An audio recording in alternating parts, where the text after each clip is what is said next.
Distinguished ladies and gentlemen, we are about starting now, and I think that we are set to go. So globally, we have a quest almost everywhere around the world. There's a quest to move from fossil-based energy production to renewable energy sources. This is almost everywhere that you go now being talked about. Ghana has a plan when it comes to energy transition as well. And all this whole energy transition agenda has been driven. The fact that we can have access to energy, the fact that we can have efficient energy, the fact that we can have a sustainable energy, and the fact that it will be secured, energy will be secured. Today, though, we want to look at the opportunities that is embedded in Ghana's energy transition plan when it comes to industrialization. And then I'm sure that you have also seen on the board, we want to see how we can be able to mobilize revenue when it comes to our energy transition plan. I won't waste much time. I will invite Mr. Dennis Jayiri, who is the Africa Senior Programs Officer with Natural Resource Governance Institute. Let's put our hands together and welcome him for the opening remarks. Thank you very much, MC, and thank you everyone for making it here this morning. It's a busy time for a lot of us.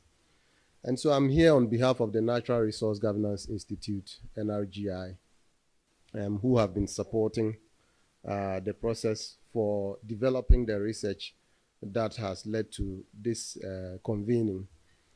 And I'm here on behalf of the Africa Director, Nafichinri, who is unable to join us because she's in another meeting. We just have a few comments to make around this. The discourse on energy transition started sometime in 2021 when the ministry indicated that they were convening a committee that will begin nationwide consultations to put together a plan for the transition. And for those of us who have been following, that committee undertook a number of engagements across the country. They consulted in Accra with civil society and different other groups to gather views on what should constitute the plan for the transition. And fortunately, we have Dr. Sogbaji here, who was very pivotal to that consultation and can share much more than I can do. And so we were happy with the pace of that consultation and the processes leading up to the development, because in this country we hardly see policy development processes that are very inclusive and consultative in the manner that the energy transition framework has become. And so it's an important lesson that we have to take there going forward. And for those of us who didn't have the opportunity to input, these gatherings are still an opportunity for you to make your views known, and I believe the plan is dynamic enough. For this particular engagement, we were happy to support this process because we know that policy processes, if not well coordinated, can end abruptly. And particularly when you are in an election year like we are, you are not very sure who would lead the next government and what their priorities would be. And so it's important that whilst we went through an elaborate process to come out with the plan, we continue to engage and ensure that everyone, including political parties, understand the contents of the plan, buy into the contents, frame policies and manifesto promises around it, and ensure that there's continuity regardless of the next government that would come into power. And so that's why we think that this gathering is really important, that these processes would feed into the discussions for the elections and even into the manifesto processes. But beyond that, we don't just think that this should end with political party manifestos or the election. It is important that we continue to track what government does. And it is the voices of civil society, many of whom I see here, and media people who are our partners most of the time in this advocacy space, who have the greatest responsibility to actually ensure that governments in the future continue to do the things that we have all committed to do as part of the plan. And so I want to thank all of you really for making the time for this conversation, and in particular to thank IMANI for accepting to lead the process for drafting this research that will be shared with you, and to encourage IMANI actually that we should continue to do this even beyond the manifesto processes. Probably after the manifestos are done, we should have a way to evaluate what the parties have committed to, and to continue to ensure that citizens appreciate what the energy transition framework is about and are able to ensure accountability from the duty bearers. And so without wasting much time, I just want to thank all of you and to wish us a fruitful deliberation and commit NRGI support to the processes afterwards. Thank you very much. Next will be knowing the opportunities for industrialization and revenue mobilization in Ghana's energy transition plan. It's going to be presented by Dennis Asare, who is a senior research associate with IMANI Center for Policy. Let's put our hands together and welcome Dennis as well. Hi, good morning. Please, are you here?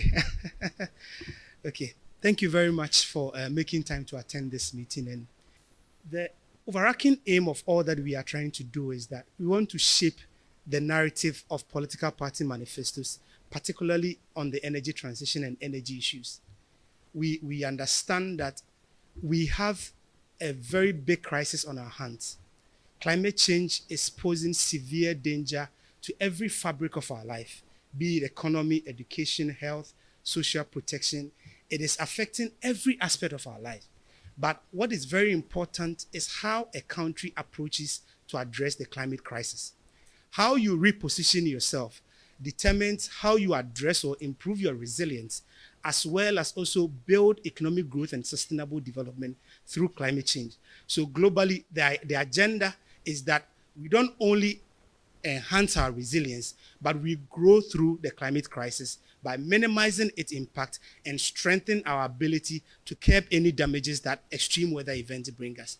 And that is why IMANI and NRGI critically took time to look at what are the opportunities within the energy transition plan for us to industrialize as well as grow our revenues. Because without industrialization, we can't achieve most of our development outcomes. And if we don't build on our revenue issues, the current economic challenges we face are typically because of debt issues as well as revenue challenges. But there are a lot of opportunities within this energy transition for us to grow our revenues, but even more importantly, set us on a path of industrialization that is even more sustainable. And that is why we collaborated with NRGI to undertake this technical assessment. And it also forms part of our bigger elections project that all the outcomes of our technical analysis will feed into the political parties' manifesto and shape the narrative and the discussion, particularly when it comes to energy. So in terms of outline, I'll just do a brief context on the nexus between energy transition, industrialization, and revenue mobilization. Then critically look at the objectives or what we seek to achieve from this. But I'll also do a little detour around Ghana's economy in perspective to look at why our economy or our current economic situation is even much more important for the energy transition conversation. Then the linkages between our energy transition plan and low carbon industrialization by also looking at how does all of these plans connect with our nationally determined contributions. Then we also look at the opportunities and constraints within the low carbon industrialization we want to achieve. And even much more importantly, what are the opportunities in there for domestic revenue mobilization? Then the conclusions and the way forward for the next the deliberations that will come after the presentation. So generally, across the globe, what we recognize is that climate change is accelerating at a very, very fast pace. And we see that the efforts to address climate change is not commensurating the pace at which climate change is moving. Emissions, we are struggling to curtail emissions, and country strategies to control CO2 or broader greenhouse gas emission to address climate change is not working effectively. And so we see that global temperatures are rising very sharply, and 2021-22 was adjudged one of the hottest years, at least in the last 50 years or in a century. And that is because the trajectory of greenhouse gas emission has become even much more higher this time around, and the pace at which the temperatures are rising is even much more heightened this time. And so what you see in this diagram is that after the Paris Agreement in 2015, countries started making pledges, and sub-regional bodies also started making commitment, and that is why we have what we call the nationally determined contributions. Now, recent analysis shows that if every country should even meet all their NDC targets, we still would not achieve the Paris Agreement, which means that the existing strategies that we are using to address climate change are not ambitious enough. And so if you put all the pledges and targets that have been made by countries and regional bodies together, we will still not achieve this level. All that we are doing across the globe is to bring global temperatures below 1.5 degrees Celsius. But if you focus on only policy actions alone that have been committed by countries across the globe, it wouldn't get us to that target. The best it can get us is plus 2.7 degrees. If we focus alone on the Agenda 2030 targets, which we have just 6 years to achieve, we still will not get to the Paris Agreement target. If the pledges that have been made by countries across the globe alone, we focus on that, we still not achieve the Paris Agreement. And even the overly optimistic scenarios that we have currently, if you put all of them together too, it will still not take us to where we want to get to. That tells you that the existing strategies must be overly ambitious, or countries must be ambitious enough in terms of tackling climate change, because the current effort cannot get us to the target, that is the 1.5 degrees Celsius, which also means that it means the current targets that countries have set for themselves, or the pledges or commitment countries have made, it cannot effectively address the in-country climate scenarios or climate challenges. And so countries are expected to even add more ambitious or even make more bold targets concerning addressing climate change. And the main issue when it comes to climate change globally is the energy sector that is driving greenhouse gas emissions. And so the way we produce and consume energy has become very, very important, because 73% of global greenhouse gas is coming from the energy sector. And when we talk about energy sector in climate conversations, it includes building and construction, transportation sector, electricity production, even energy use within buildings, and energy efficiency issues also come into the energy sector. So it means that the way we are producing and consuming energy is the main driver of climate change, or the main driver of greenhouse gases, which then drive climate change.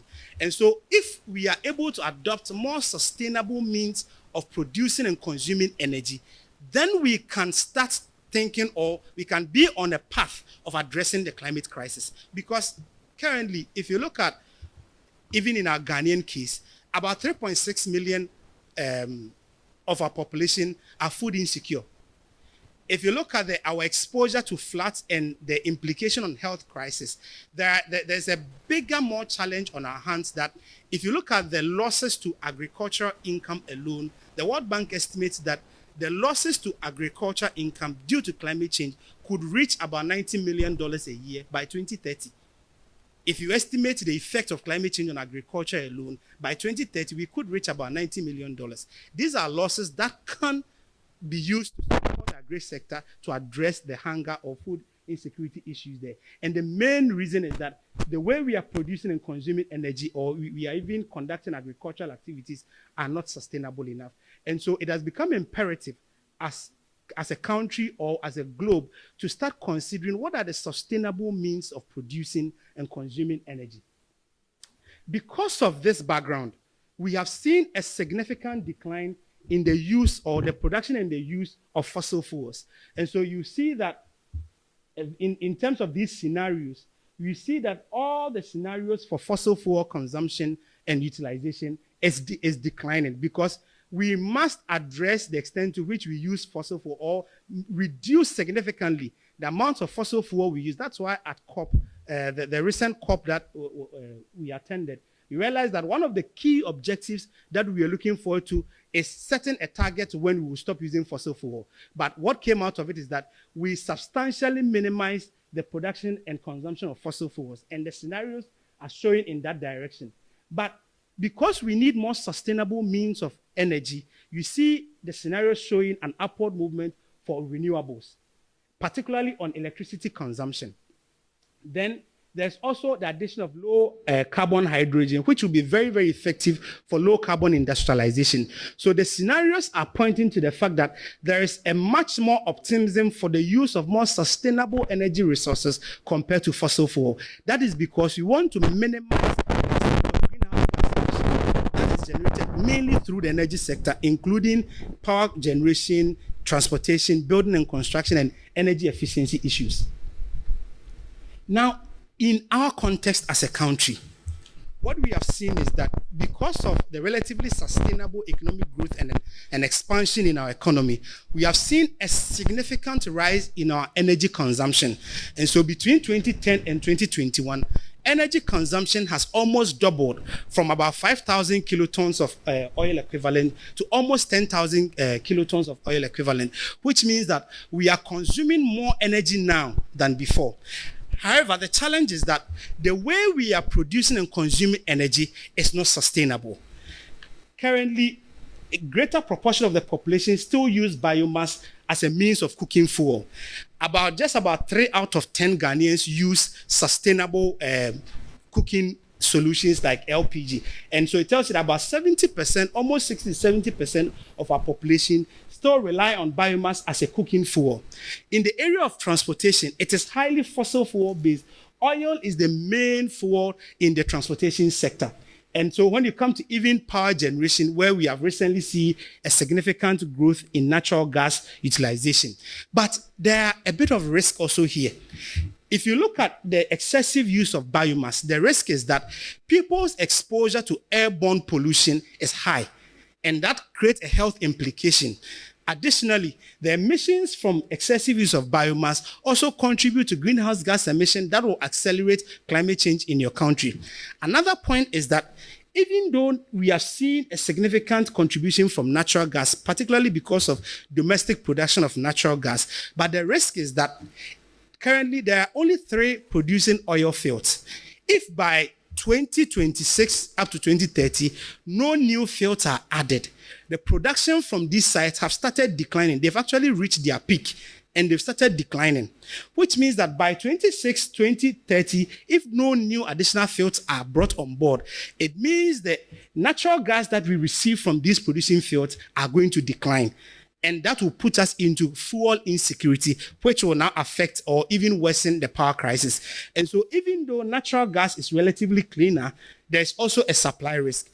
Government is also thinking about bringing on board LNG, that is liquefied natural gas. But the risk is that LNG is relatively expensive compared to the natural gas that we have now. And so if we bring on board LNG, what it does is that if you pass through the cost of the LNG into your end user tariff calculation, you are going to have a relatively higher end user tariff. And that is the risk that we face. And so what this means is that the way we are producing and consuming energy is currently not environmentally sustainable. Secondly, it also doesn't address what we call the energy trilemma. The energy trilemma is that every energy policy is seeking to ensure secured and affordable access to energy. That means that energy should be reliable and it also should be affordable. If you look at only the electricity sector, every year, if you look at the recent ECG report, consumers have about 47 to 56 interruptions within the urban and rural communities. But the benchmark is actually 6 interruptions in a year. If you look at the PURC benchmark, it tells you the unreliability in terms of energy access and utilization. Again, beyond secured and affordable access to energy, what you also want to achieve is environmental sustainability. How does my energy sector contribute to protecting the environment? Then the last one is that how does my energy sector also sustainably contribute to economic growth? And so all that we are trying to do with our energy policy is to address this energy trilemma.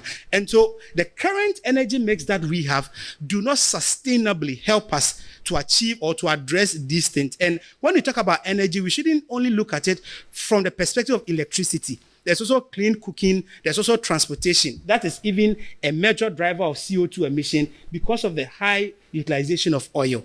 And so all that we are trying to say is that going into the future, for us to environmentally sustainably consume and produce energy, we must start considering much more cleaner fuel. And we see that solar is relatively small within the energy mix now. And one picture that we also want to paint here is that, you see in the first slide that I showed you, you see the energy sector was the main driver of CO2 emission or greenhouse gas emission globally.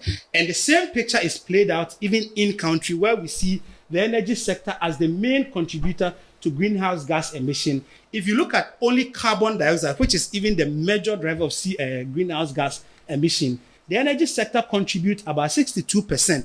If you take out land use and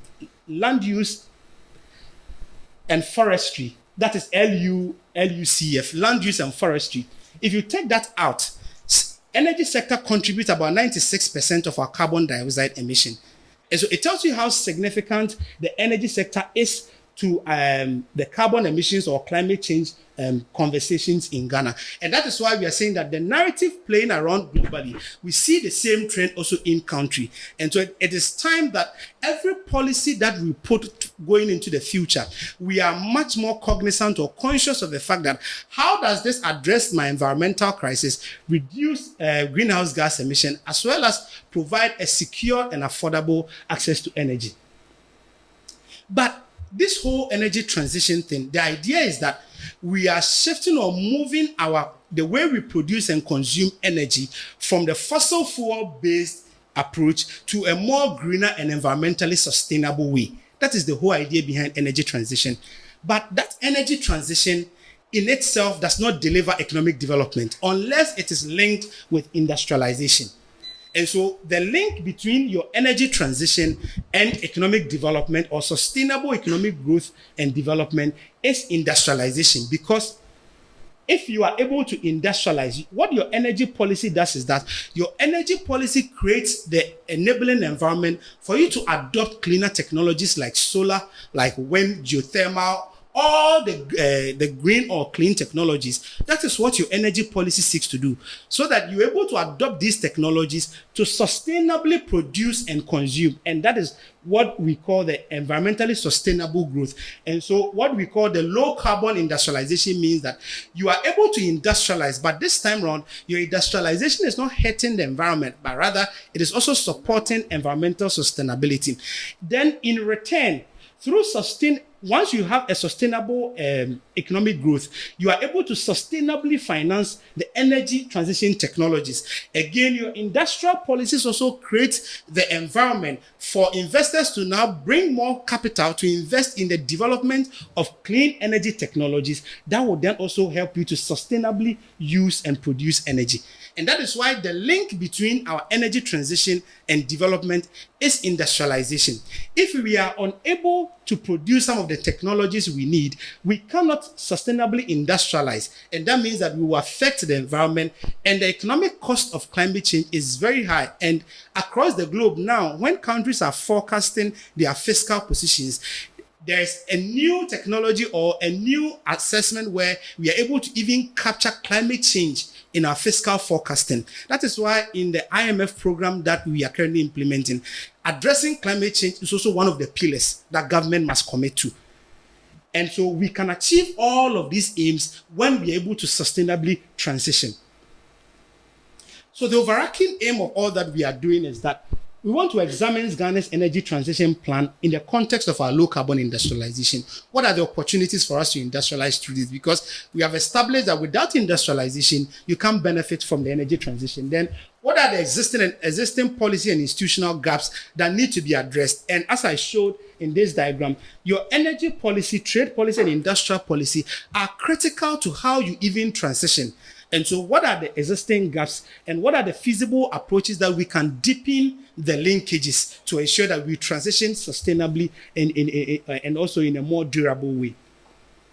The approach that typically we use at IMANI is that beyond the technical analysis that we do, we also do what we call political economy analysis. What the political economy analysis does is that we are cognizant of the fact that for you to achieve any policy goals, it is dependent on the openings or the entry point within your political policy making process. What is the extent of support within the political administration setup? What is the ability of the government to actually implement some of these policies? And also, to what extent does the existing decision makers have the authority to actually drive policy changes to accelerate you on the path of energy transition? So the analysis that we do are not only cognizant of the technical analysis, but also pay attention to what are the policy entry points to achieving all of this. And so that is what is depicted in this approach that we use. So we ask one main question: how can Ghana industrialize and increase domestic revenue mobilization through the energy transition?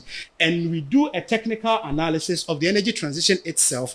Then we also look at what are the structural factors, the institutional, and the key actors we must collaborate. Among that determination of the actors we must collaborate to achieve this is why we invited you in this room to also collaborate and partner us in the advocacy for government to be more cognizant and focused when we are preparing our manifestos to start thinking of the energy transition. But we did a small detour to look at our current macroeconomic situation for a reason. The reason why we did that is that currently we all understand that we are facing a severe macroeconomic crisis occasioned by both external factors as well as internal weaknesses in our fiscal management. One important thing too is that we've seen that revenue generation is relatively low compared to our peers in the sub-region, and government target is to reach at least about 16 to 17% of revenue mobilization, tax to GDP ratio. But currently we are doing the latest figure puts us around 13.5, 14% of GDP. That tells us that currently we are not mobilizing enough revenue to address our fiscal issues. And because of these macroeconomic challenges, and you see inflation rise and currency depreciation, at least as at last year, between last year and this year, the currency has depreciated by almost 26%. And so all of that has an implication on your ability to even accelerate your energy transition plans. But the reason why we brought this data is that because of these issues, because of these macroeconomic challenges, industry, which is a key contributor to our GDP, has been affected. Because of the macroeconomic challenges combined with the effect of COVID on our economy, you see that industry, that is the red bar, you see that during the COVID time, it declined so sharply because of the impact of COVID on industrial and global supply chains. But post-COVID, you see that all the other sectors have been able to at least grow sustainably. But industry has still not been able to pick up strongly. And because of that, what that means is that industry is at least one of the sustainable means of creating more jobs in your economy, aside the service sector. But if your industry is also not growing, then the risk to job creation, as well as even producing goods for your economy and addressing all the macroeconomic risk, is also high. But when you delve deep into this industrial decline, you see that this is the overall industrial decline.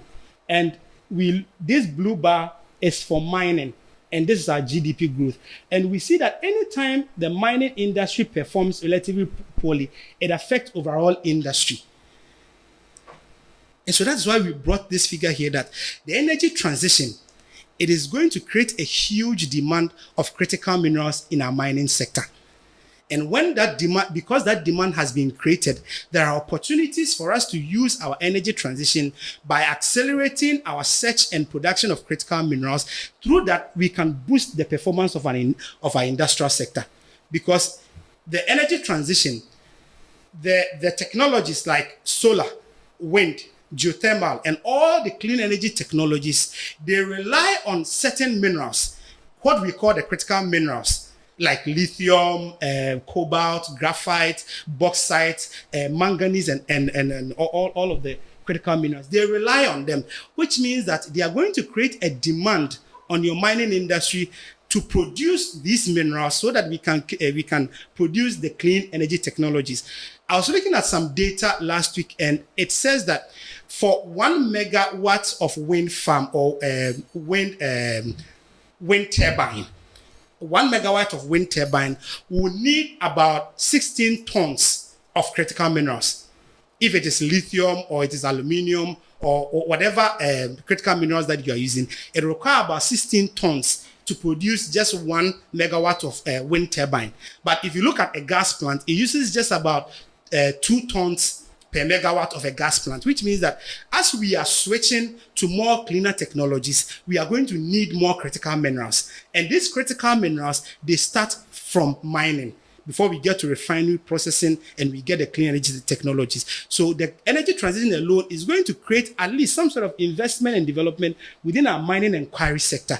And so that can significantly impact this performance of our industry. Again, the revenues that come on board too has an implication on our domestic revenue. Mining contributes significantly to our tax revenues. And so through the energy transition, there are significant opportunities for us to boost key sectors of our economy, mainly or particularly the industrial sector. All the other service works that comes with it are even bonus, but primarily that is the linkage I want to show here, is that even though this performance is low and industry is not recovering, if we are able to accelerate our energy transition plans and reposition our mining policies well, it creates opportunity for us to move the performance of our industry. Broadly, this is the country's strategy by 2060. This is what the country seeks to achieve. But I would want to draw your attention just up to 2030. And one of the key things targets that we have set for ourselves by 2030 is that we want to reduce the flaring of gas offshore, replace traditional biomass cook stove by oil-derived and improved biomass ones by 2030, which means that we want to shift. If you know the third slide that I showed you, where we had high proportion of biomass and high proportion of oil, you see we have a strategy to minimize the extent of consumption from oil and biomass, and that is this strategy. Then also another key thing is deployment of solar PV starting 2020 to reach about 26 gigawatts by 2040. And so by 2030, these are our major strategies that we want to achieve in the energy transition plan. And that is, we will be able to achieve this if you're able to reposition our energy policy, industrial policy, and trade policies well to favor the energy transition. That is why this is very important going even into manifesto crafting and the elections. And this energy transition goals that we want to achieve, they are anchored around these 6 technologies. That is electrification and renewables, carbon capture and storage. Carbon capture and storage means that we know that as we keep producing, at some point in time, because we are not going to do with zero oil or fossil fuel, there will still be CO2 or carbon emission. And so how do we capture that carbon so that it doesn't get into the atmosphere? Those are the carbon capture and storage technologies, so that even if your industries are working, you are able to curtail the amount of carbon that is emitted into the environment. Then low carbon hydrogen, which could in the future be a substitute fuel for the residual fuel oil being used in the industrial sector. Then battery electric, switching into battery. Currently, we have electric vehicles and even battery storage technologies for our solar technologies. Then clean cooking stoves, as well as negative emission technologies. What these negative emission technologies are is that these are activities that significantly do not contribute to addressing CO2 emission, but their presence alone is able to hold the emissions of greenhouse gases into the atmosphere. And so going into the future, this is how the emission trajectory looks like. We're still going to see that transportation will dominate CO2 emission. And so if we are able to transition and accelerate the use of electric vehicles, then we address the extent to which transportation will shape our emission. But the ultimate goal is that we would be able to reach at least net zero by 2060. For us to get here, it depends on one, your industrialization policy, your energy policy, and your trade policy. How does all of these things create the enabling environment for clean energy technologies to be adopted? And so what we also try to do is that Ghana has set a lot of targets for ourselves within our nationally determined contributions. And that is our ultimate strategy for achieving the target we've set for ourselves, or greenhouse gas emission reduction by 2030. So the nationally determined contributions is Ghana's own approach of contributing to the achievement of the Paris Agreement targets. The challenge is that we are unable to sustainably finance our NDCs. Currently, bilaterals and multilaterals or grants constitute more than 70% of the climate finance inflows. If you focus on monies that came purposely for financing climate change, about 72% of them came from bilaterals and multilaterals, which were typically grants. But in the global picture, grants are only 5% of climate finance. which means that they are not sustainable means of financing your climate action. But the good thing is that with the energy transition strategy, we are not only achieving the energy transition plans and goals, but we are also achieving the goals we've set for ourselves in the NDCs. That's the nationally determined contributions, Ghana's contribution to the Paris Agreement. So that is the beauty of our energy transition plan. If we are able to focus and achieve the goals in the plan, we are not only achieving that strategy, it also helps us achieve our contribution to the Paris Agreement. And this is the diagram depicting the linkages between our energy transition plan and the nationally determined contribution. And so under electrification, we see all of these strategies in our nationally determined contributions. And the carbon capture and storage, all of these are the targets we set for ourselves in the nationally determined contributions, and they align to some extent perfectly with the energy transition plan. So achieving energy transition is so important to every aspect of our development going into the future. I've already spoken about this. But in our research and analysis, we have arrived at this hypothesis, and it is so important that across every country that is doing well in the energy transition, we see this strong linkage there that for you to industrialize through the energy transition, there are only two main pathways. Yes, there may be other approaches, but the two core pathways that countries have adopted is that either you build downstream industries to participate in the value chain in low carbon technologies. Low carbon technologies, for example, is solar, wind farm, geothermal, electric vehicle, and all of that. The only way you can industrialize is that one, either you build downstream industry. That means that you build value addition industries along that value chain. So if it is bauxite, what you can target is that my aim is not only to produce bauxite, but I want to produce aluminium, which constitutes about 80% of the critical minerals that go into solar PV production. That means that you are building critical downstream industries that helps you to participate in global value chains. There is a great demand for solar PV or clean energy technologies. And so how you industrialize through the energy transition is by building those sub-industrial value chains along the line so that you are participating in global chains, because Europe and America are seeking mainly to diversify their demand for clean energy technologies from China. That means that they will be looking inward from Africa, because Africa holds about more than a third of the critical minerals needed for clean energy technologies. And so how you can industrialize is that you build these value chains to benefit from the global demand, or you adopt low carbon technologies to decarbonize transport and industry. Transport is one of the main drivers of our CO2 emission.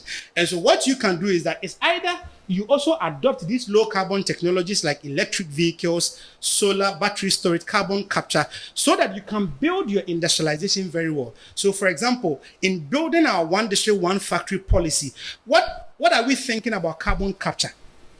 How do you want to integrate carbon capture technologies into this industry so that we don't curtail industrialization, but through the transition, because we are using carbon capture technologies, we're able to expand industrialization? How are we accelerating the use of solar PV, both residential and industrial?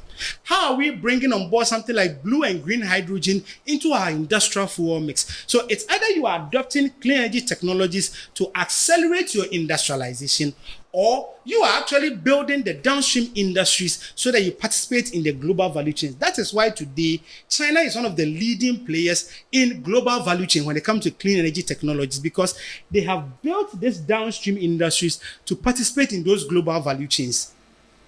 And I think last year alone, China exported almost about, I think they invested about $40 billion into their solar PV sector alone. Currently, they are, I think, among one of the largest producers of electric vehicles, and now there's even a surplus of electric vehicles in China. What they are doing is that they are building these industries, and what that means is that you are creating jobs. Because if you are only importing these technologies, what you do is that you are also exporting the jobs. But if you build these downstream industries, you create the jobs locally, and you expand your economic development. And these are the two ways that you can industrialize through the energy transition.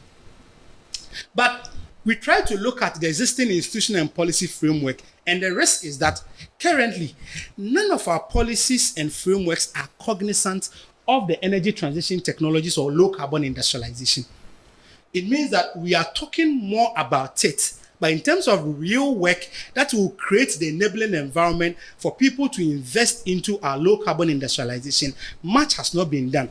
And so we picked the Renewable Energy Master Plan, and its broad target is to achieve about 10% renewable energy by 2030. But in terms of how we are linking this renewable energy, increase in renewable energy in the energy mix to low carbon industrialization, it is unclear. Even though there are some investor promotion conditions within the master plan, by the extent to which we are linking, let's say, our bauxite value chain to our renewable value chain, that is the missing link. We don't see that link between, even we know that aluminium is the key resource in solar PV production. Our main target, when Ghana says it wants to increase renewable energy, its main focus is on solar. But what are the policy linkages between your bauxite strategy and your renewable energy targets? How are you going to get the solar PV panels? Are you going to import them or produce them domestically? That is the missing link that we've not achieved.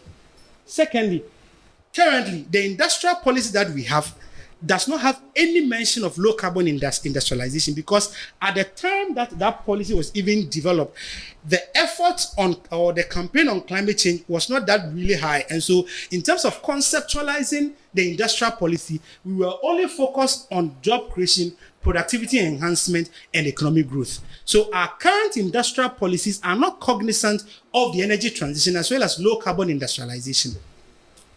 Then similarly, you see that in the Renewable Energy Act, there's very weak linkage between that and low carbon industrialization. Even the opportunities available for investors in there really focus on establishing maybe clean technologies to produce electricity.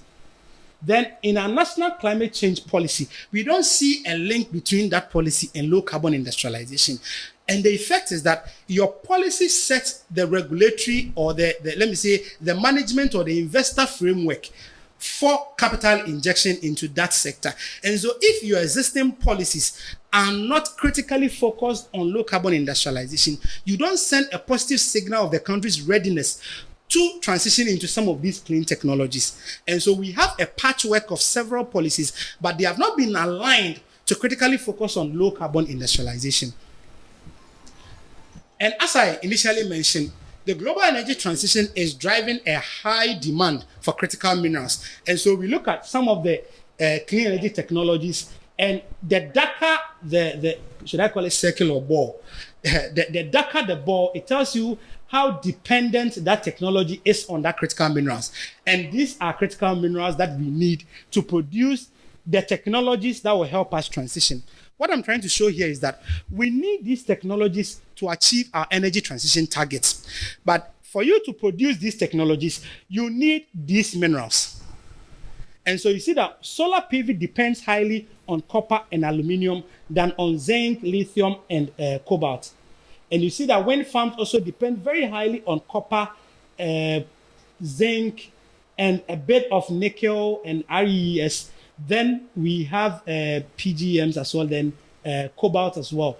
Then we have, if you look at even nuclear does not really rely on some of these critical minerals, but at least there is some level of copper that you will need to build all of these reactors and stuff.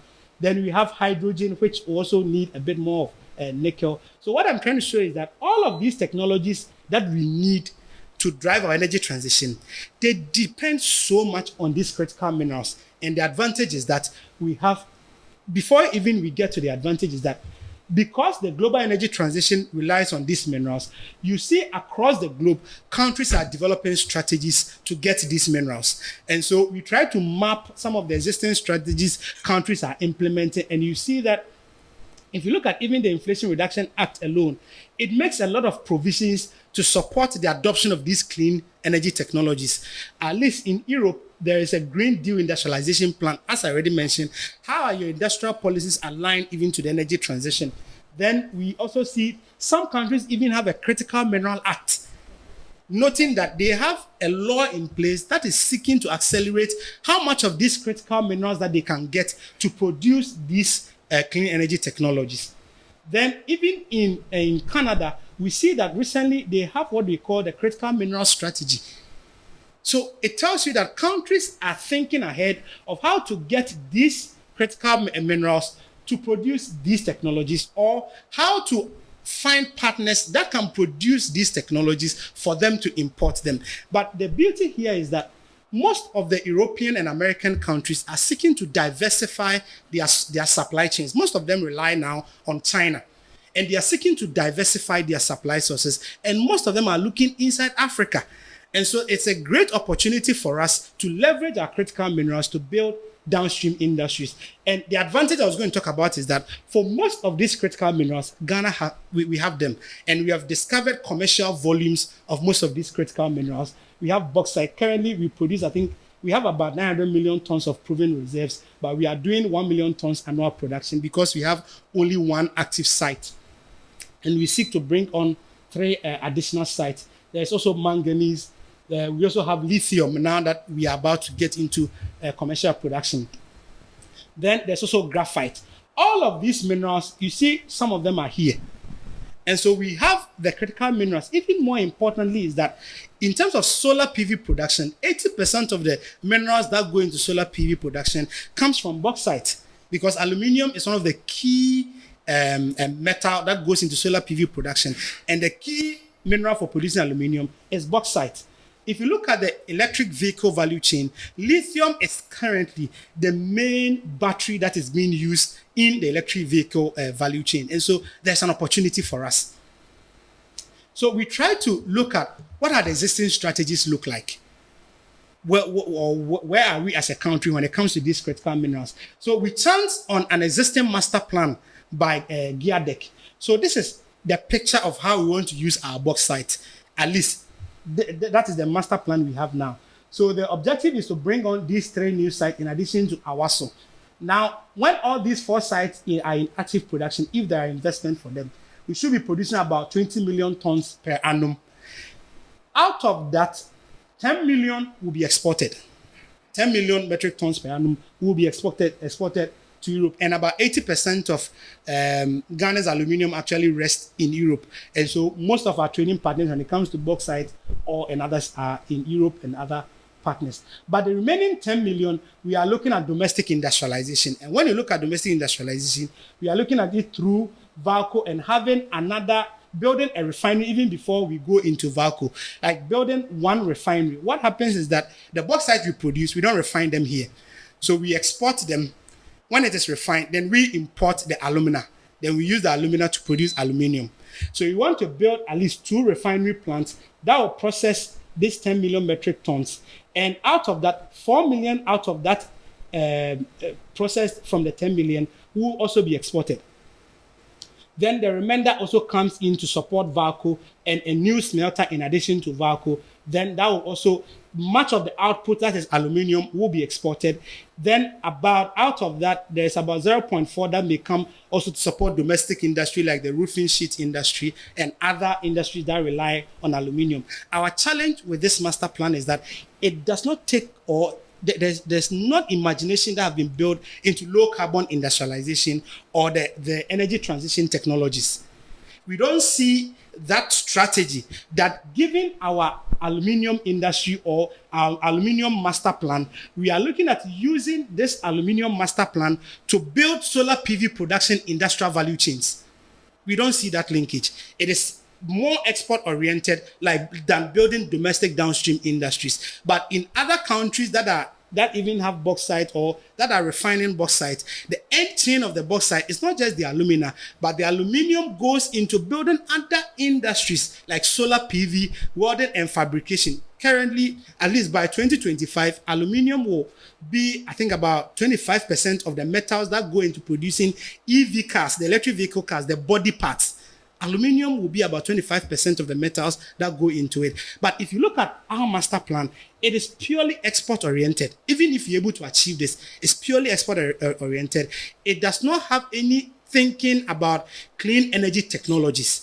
Meanwhile, we have the critical minerals that can get us to do that. And that is the challenge with this master plan, that even if we achieve this, the other benefits of producing clean energy technologies or creating that stream of clean energy downstream industries here, we don't seem to have conceptualized that into our master plan.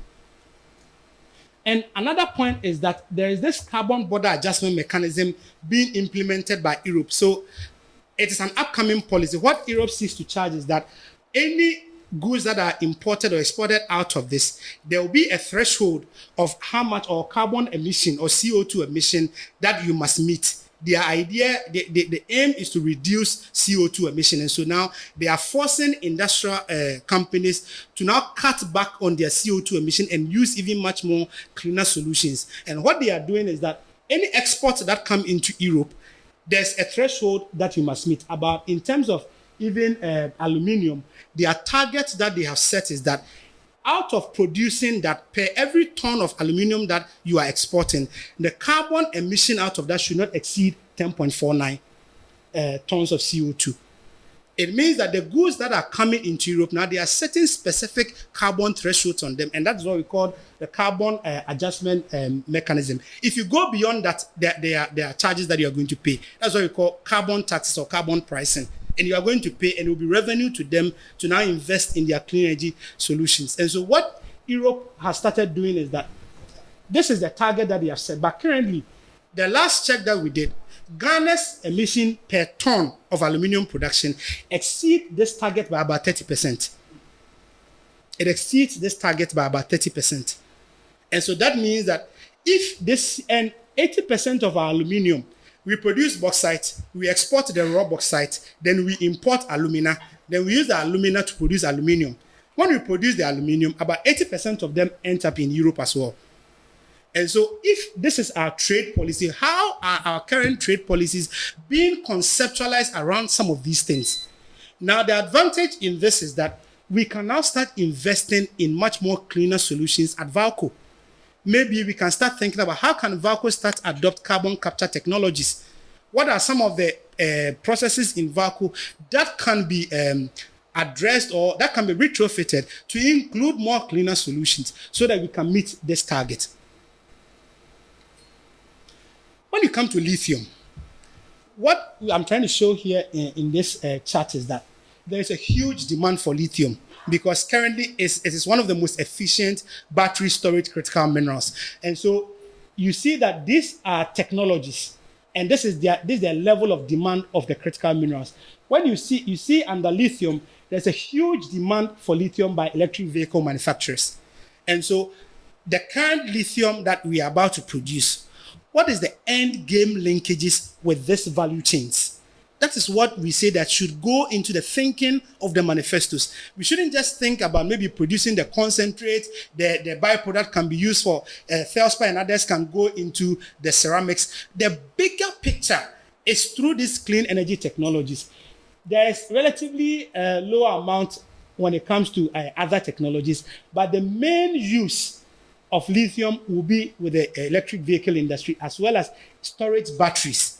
And so what we are trying to say is that across these main metals that are currently reigning when it comes to critical minerals and clean energy solutions, lithium is the one that is in higher demand until another technology comes up and overthrows lithium. But currently, lithium is the one that is really leading in terms of demand when it comes to clean energy technologies. The challenge with lithium is that there is high price volatility. If you export only the lithium concentrate, the prices are largely unstable. And so we try to map the price, at least the last 6 years, how the price pattern has seen. You see that it started relatively lower in 2018. It took up higher demand for it, growing up and up and up. By 2022, you see the sharp decline. That is the sharp decline. At least the price for lithium, the spodumene concentrate that we have in Ghana, its price reached as high as almost $80,000 per ton by the beginning of, I think by the end of 2022. But by the beginning of 2024, it has declined so low to about $16,000 per ton. It tells you the huge price volatility. And so your end game shouldn't be producing the lithium concentrate, but your end game should be about how do I build downstream industrial value chains to produce the clean energy technologies like battery storage. For example, we have an automobile strategy, but that strategy is not cognizant of electric vehicles. That strategy is not cognizant of low carbon technologies. How are we aligning this lithium strategy or our green minerals policy to that automobile strategy, that as a government we are creating an opportunity for people to now invest in the assembling of electric vehicles here, because we have lithium that if we build refinery, we can now build other industrial chains in producing, let's say, only the battery. So if someone is assembling maybe electric vehicles here, they can get domestic supply of the battery here. And that is what we think should go into the thinking of manifestos, as well as even future policies on the energy transition. But we also look at the current arrangement we have around our lithium. And so Atlantic Lithium is the one producing at the Ewoya project. But we see that this partner, Piedmont Lithium, as part of their contribution to the capital expenditure, they are also guaranteed 50% of the mine output, which means that if this agreement should stay and go into the future, only 50% of the lithium that we are going to produce will be available for domestic refinery or processing. Currently, at least at the time that we did a strong advocacy on our lithium, the case government made is that this thing has not even been approved by government or by the minister. And so what we are saying is that if this is the expenditure arrangement by the contractor developing that site, if this arrangement should stay, 50% of the mine produce will go to Piedmont Lithium because of their contribution to capital expenditure. Then only 50% will be available for your downstream refining and downstream industrialization. But our question is that, can this 50% guarantee this downstream refining and also other industrialization to occur sustainably? These are the questions that we are also asking, that we have the lithium, but the existing agreement raises a lot of questions about our ability to do the downstream. That currently, Atlantic Lithium is doing the feasibility study. We don't know whether it's been published, whether it is possible to refine or it is economically feasible to refine the lithium in Ghana.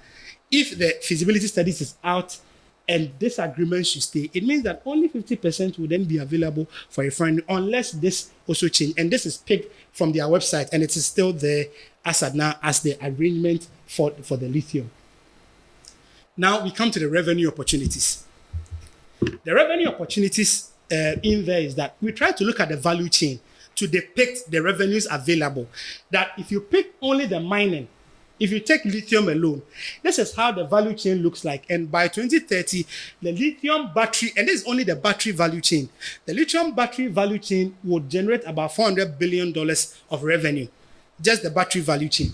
At the mining side, only just about a third, or let's say about 34%, or $34 billion out of the $400 billion that will be generated in 2030 will be available at the mining value chain. But we see that the greatest revenue will be generated around refinery, active materials, and cell production. That's why we are saying that our thinking about our critical minerals should look at how we build downstream industries to get to at least this and this and this point of the value chain. And not just to sit at the mining, because at the mining value chain, the revenue available is relatively small. But even if we take a little step forward to the refinery, there is a bit of improved revenue available for us. If we come to another step forward, beyond the revenues that you're even getting, the industrialization and the job creation opportunities available for your economy, even the local content opportunities for you, is huge. And we try to do a global breakdown, and you see that most of the revenue will go to China, because they've built a huge industrial value chain for this critical mineral.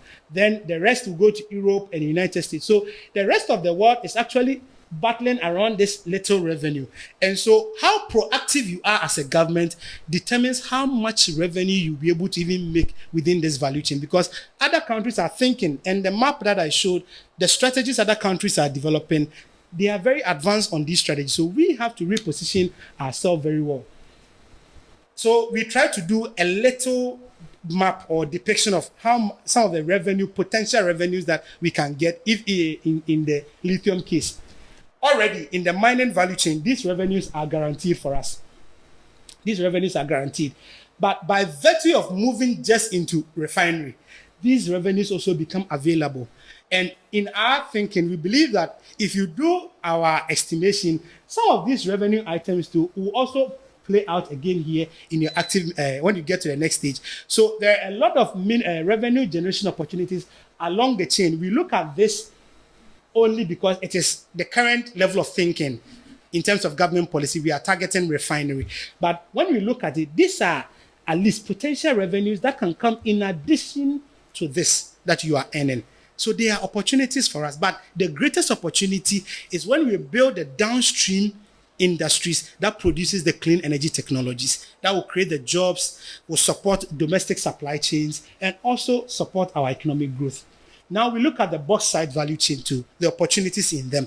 Now what is in the bauxite value chain is that we assess the bauxite market based on the 2022 data available in 2023. If you look at the market estimate, the value of the mining sector of bauxite was, as of 2022, around $17 billion. That was the entire value of the mining value chain globally, 17 billion. And if you come straight into the producing alumina, you see that the value is almost tripled. And that is why it is important for us to start thinking about value addition. If you come to even producing aluminium, the money is almost more than a double. It tells you that the higher you go in the value chain, the more revenues that you make. But the downstream industrialization opportunities too are available, at least for fabrication. As I already mentioned, aluminium will constitute about 26% of the metals that go into producing the body parts of electric vehicles alone. And that is a huge value chain. And that the market value of the electric vehicle body parts, the market value as of 2022 was around $122 billion. Just the body parts. Then if you come to even the manufacturing opportunities, solar PV models, frames, inverters, and connectors, all of them rely greatly on aluminium. And so by producing aluminium here, these are the chain of downstream industrial value chains you can build. And the value of the solar PV models, frames, inverters, and connectors as of 2022 was about 140 billion. And so if you add value, you are playing in a bigger market. But what is even interesting is that there's a statement that's always made that aluminium and copper never dies. They can always be recycled. Now, recycling too has come up strongly as another value chain, and China is now the largest player in there. And so if we reposition ourselves very well, we are not only looking at getting to this end of the chain, but these are the enormous opportunities available for us as a country if we put our energy policies and industrialization policies very well. And so we try to put all of that I've said into a SWOT analysis for us as a country. Now, these are our strengths. The good thing about us is that there's a strong political support for energy transition. If you look at the COP that we attended, most of the conversation there was on pushing Ghana's energy transition plan and the investment strategies that we have. And so because you have a strong political support, what do you call in the triple analysis, the authority and the ability as well as acceptance is that there's an acceptance for transitioning. There's an authority to focus on the transition, and there's ability. And that is why we say that there's a strong political support. We also have a stable political environment, and also that is important for investment promotion. And what we have seen now is that the energy transition has moved beyond becoming an energy policy to become even more now an investment policy. And so your investment strategies must also be aligned also to the energy transition. We have commercial volumes of some of the critical minerals, as I've said. There's a strong policy support for mineral value addition. The current lithium debate that went on, you see that government was constantly saying that we want to add value, we want to add value. So there's that strong support for that. Then we have a robust mineral fiscal regime to at least capture some value at the mining level. But at the mining end of the value chain, the revenues there are small. We must come to the higher end of the chain. The opportunities is that there is a supply chain diversification. Most of the countries that are producing the clean energy technologies are seeking to diversify where they get their raw materials for, and they are looking at Africa. And so if we are able to get into higher ends of the chain, for example, aluminium, China is the largest producer of solar PV. China may import aluminium directly even from Ghana. Europe may import directly aluminium from Ghana.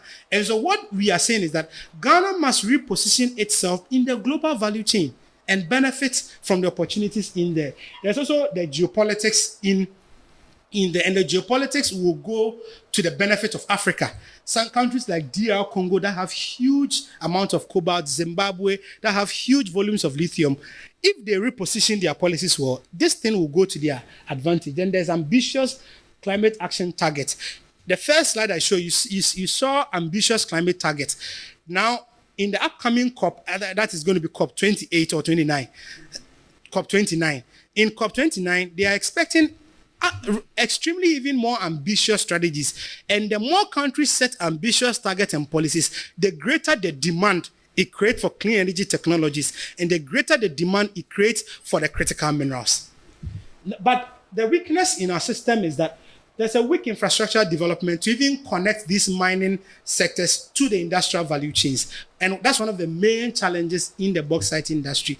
At least doing the railway infrastructure to build the bauxite industry has been one of the major challenges. So even if we think about refinery, the infrastructure needed to actually get us there is not available. Then policy misalignment. Our industrial policy does not even have a single mention of low carbon industrialization. Then poor infrastructure to support value addition and unstable macroeconomic environment. Now, when people are forecasting investment, they consider your macro environment as well in their forecast. And so if this unstable macroeconomic environment persists, it may also delay the investment we need in our energy transition. But the threat here is that price volatility is very high. As I showed you with the lithium, that's the same also for aluminium and the other critical minerals. They are available, but their prices change a lot. And so you must start thinking about how I add value to avoid this price volatility. Then inconsistencies in policy implementation.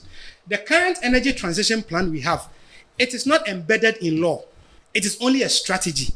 If there is a change of government and the government also conceptualizes energy transition in a different way, that means that it will lead to revising the current strategy that we have that we are selling to the world. So that kind of inconsistency in policy implementation, we've seen a lot of that. And now that's one of the reasons why the Renewable Energy Master Plan, at least for me, it has lagged in terms of achieving its objectives. So that is one of the threats. Then the weak infrastructure base. In a nutshell, what we are saying is that our economic growth and development can go hand in hand with the energy transition.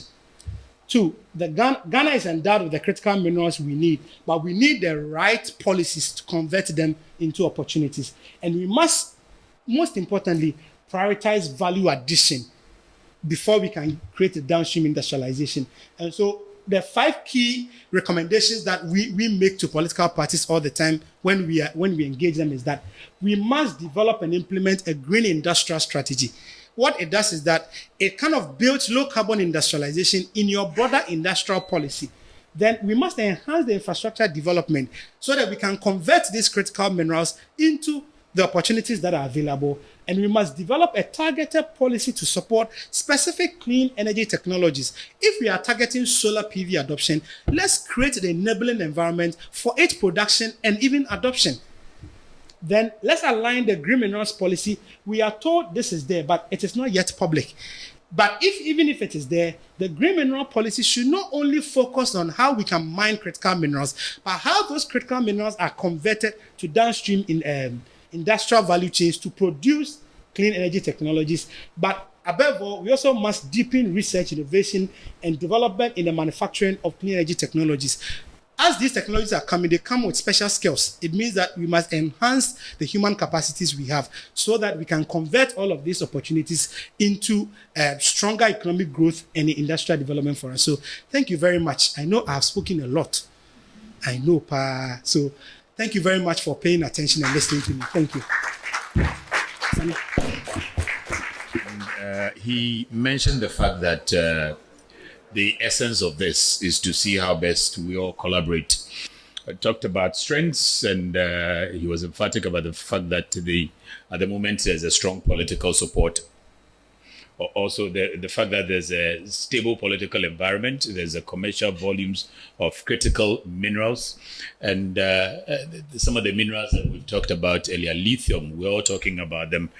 Kenya is already bringing batteries into Ghana. They are looking to secure our lithium so that at least we all enjoy from the value chain. They want to take our lithium, they bring the batteries to us, and then we also can enjoy from that. Those are opportunities that we can see.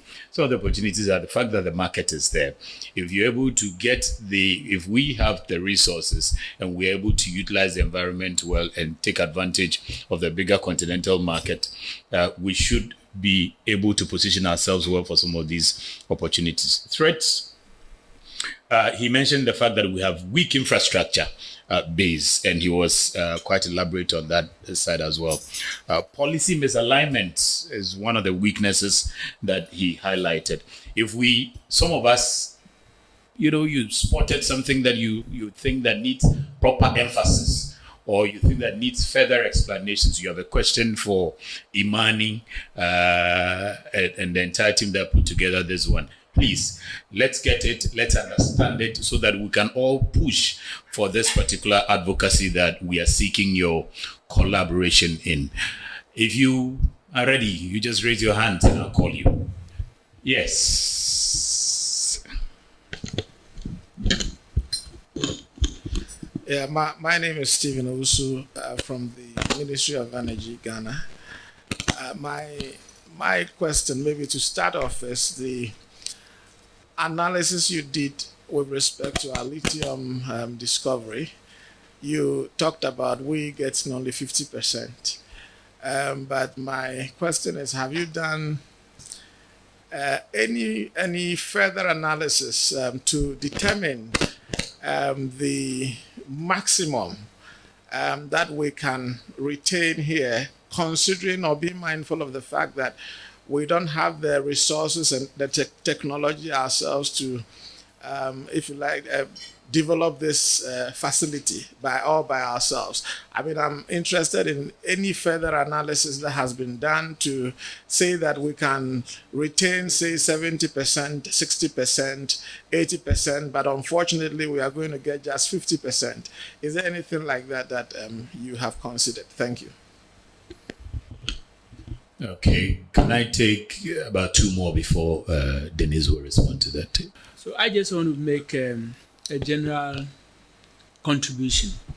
I'm Ernest, Executive Director for FOBAC Ghana, Foundation for Behavioral and Attitudinal Change. Comprehensive research findings and a powerful presentation.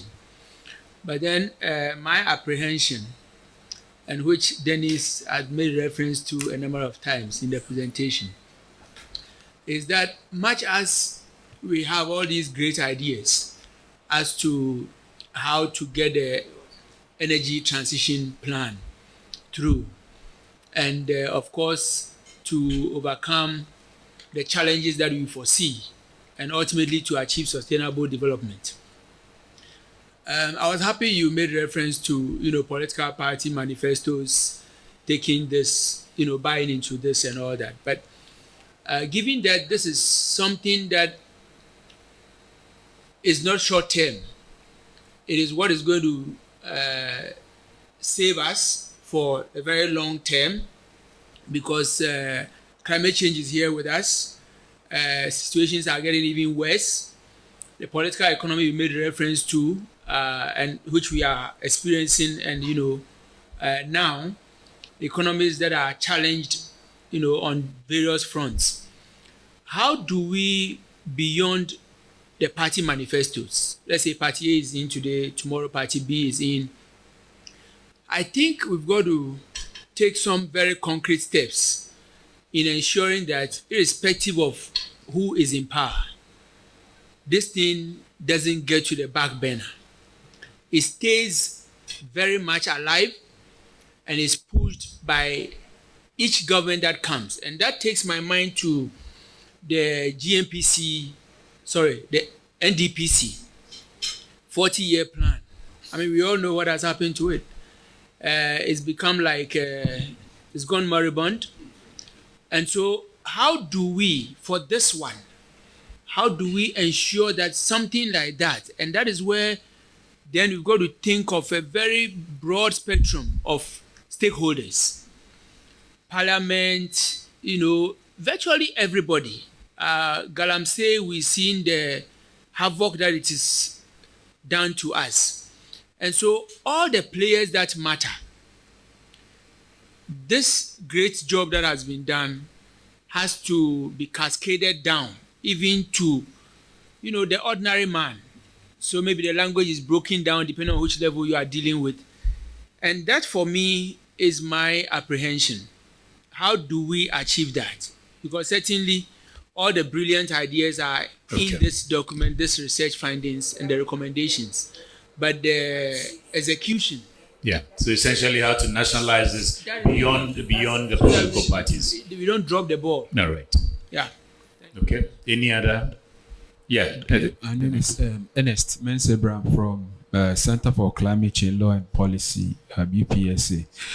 Thank you very much for the presentation. I think that was a very good one, full of information. But what I want to briefly comment on is about the fact that you will observe that when it comes to energy production and consumption, you project, let's say for the next 5 years, you put in measures and then you gain. Then within a short period of time, population growth, urbanization offsets everything. So I didn't see that one come up strongly in your presentation. How information, the population, urbanization, these things are factored into the production and the use of the energy. The second one had to do with the development of the value chain, which I see it to be very, very crucial for Ghana, especially when it comes to job creation. I mean, we are crying for jobs. Why not take advantage of the value chains and develop it and create opportunities for our young people? And that connects very well with entrepreneurship. And thankfully, we know that there are some arrangements on entrepreneurship in Ghana. So I think that that is an area that we can hammer on strongly when it comes to job creation, because every government that comes wants to create jobs for the citizenry. And I think that is an opportunity that we need to take advantage of.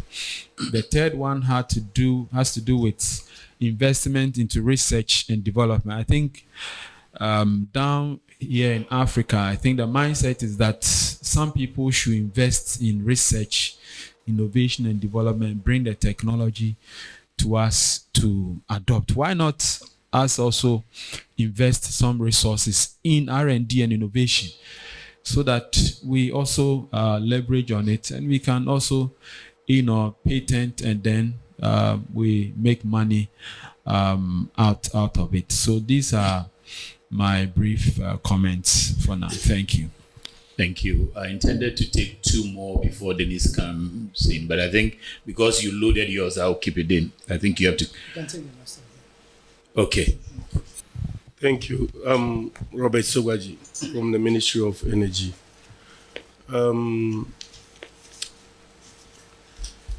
So the presentation focuses on industrialization, the opportunities.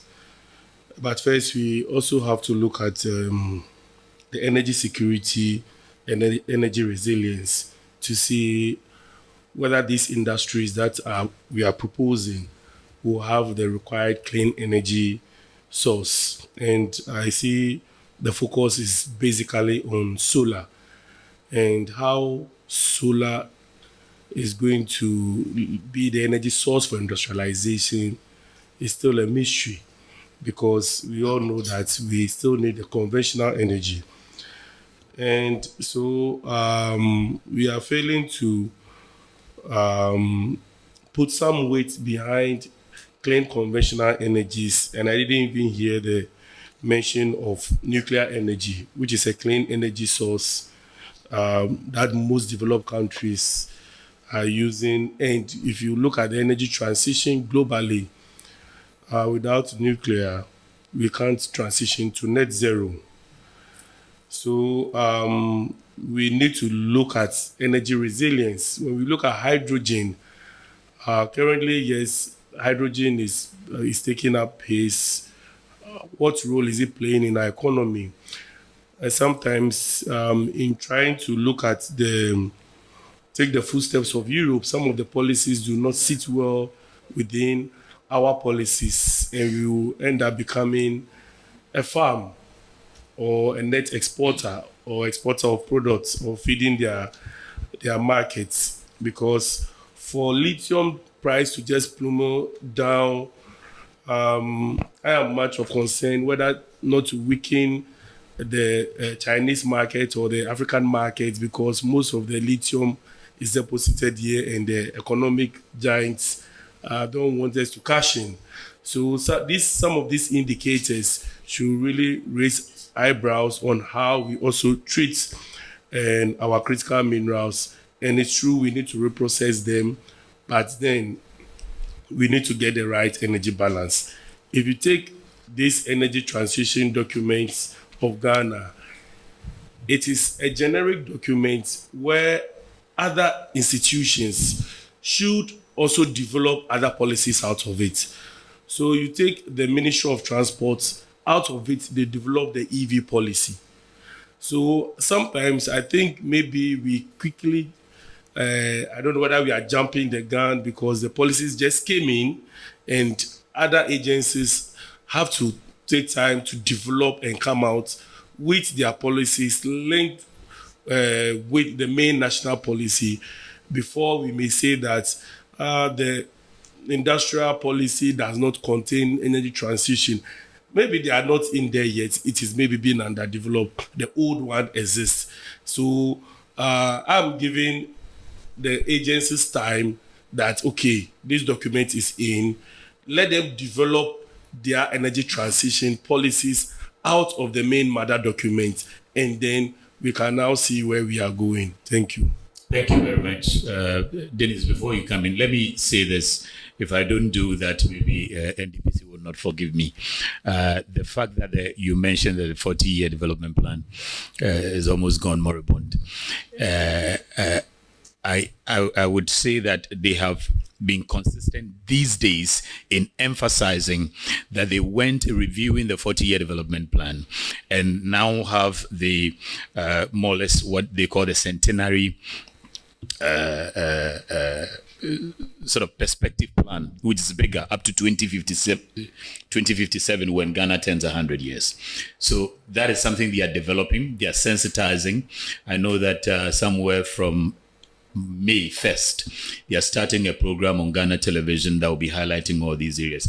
However, where I agree with you is how we make sure that we don't continue to be reviewing. Different regimes come and they review. The current regime picked that which was done by the previous regime and they reviewed up to a point.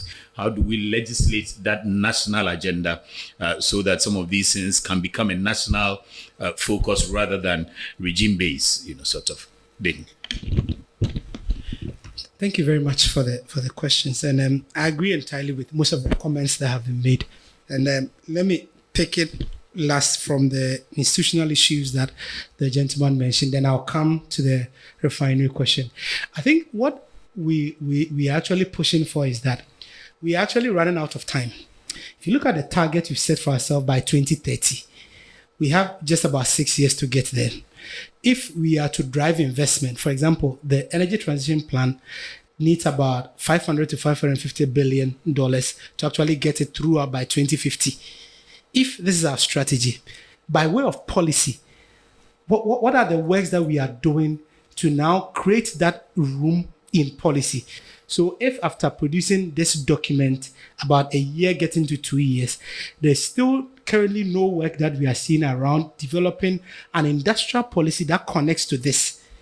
Even though in terms of transport, we see the EV policy, but beyond this very kind of patchwork of policy work, what is that consolidated effort? And for us, that is what we are pushing, that we understand very well that the implementation of these policies rests on other MDAs, as well as even subnational agencies or subnational government.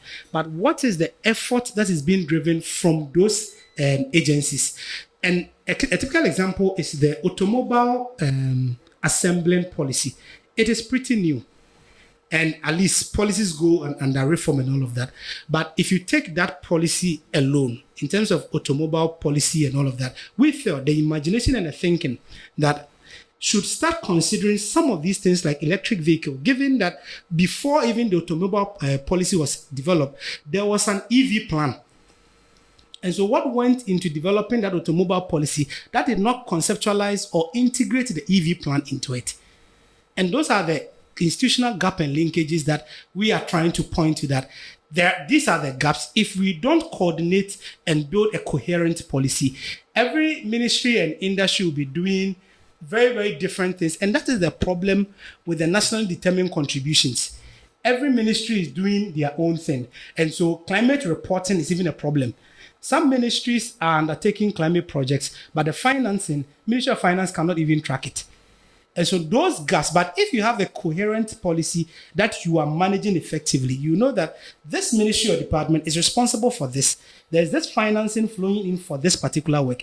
And so their work should reflect in this. We are creating investment opportunities for, let's say, automobile industry. What is the policy on integrating some of these things in thinking into the long term?